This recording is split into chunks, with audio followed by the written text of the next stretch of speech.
Ang mga aralin sa video na ito ay una, transitional na grammatical o transitional devices. Ikalawa, kohesyong grammatical o cohesion devices.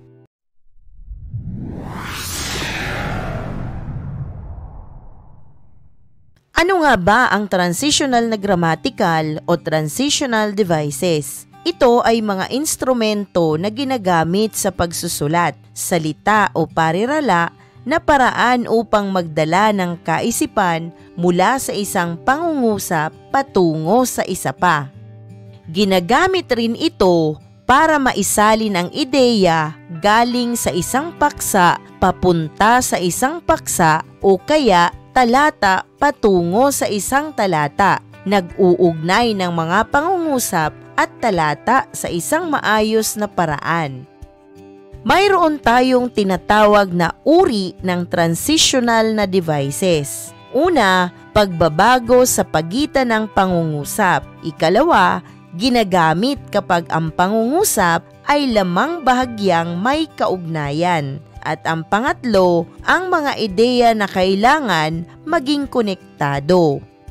Narito ang tala ng mga halimbawa ng pangatnig at konektibong pang-abay. Halimbawa, sumunod, sa positibong panig, pagkatapos, sa katunayan, sa kabilang banda, sa negatibong panig, sa wakas. Gayunpaman, partikular sa, una, bago, bukod sa, bilang, bagaman at balo na.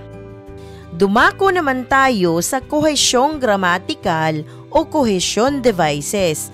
Ano nga ba ito? Ang mga panghalip na ginagamit bilang panghalili upang maiwasan ang paulit-ulit na pagbanggit ng pangalan. Ito ay ang anapora at katapora sa loob ng pangungusap. Ang kohesyong grammatical ay makikita sa pagsulat ng tekstong deskriptibo. Ginagamit itong gramatika upang ang salita ay di na maulit. Anapora ang tawag kapag ang panghalip na ginamit sa pangungusap ay nasa hulihan ng pangalan. Halimbawa, si Peter ay maagang pumapasok sa paaralan upang masubaybayan niya ang mga aralin.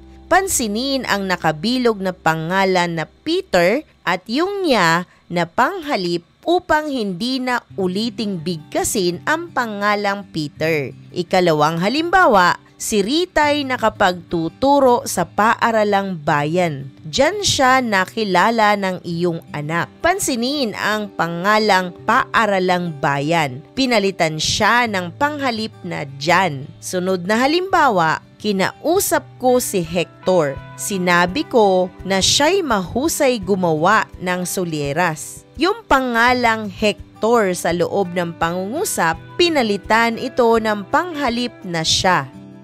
Katapora naman ang tawag kung ang panghalip na pinalit sa pangalan sa loob ng pangungusap ay nasa unahang bahagi. Halimbawa, napaalis lamang siya sa pagtuturo nang magkakilala ng anak mo. Si Rita'y marangal na babae. Ang panghalip na siya ay ipinalit sa pangalan na Rita. Ikalawang halimbawa, hindi niya napigilan ang luha, kaya tumalikod na lamang si Dan. Pansinin ang nakabilog na niya. Iyan ay panghalip na ipinalit sa pangalan na Dan.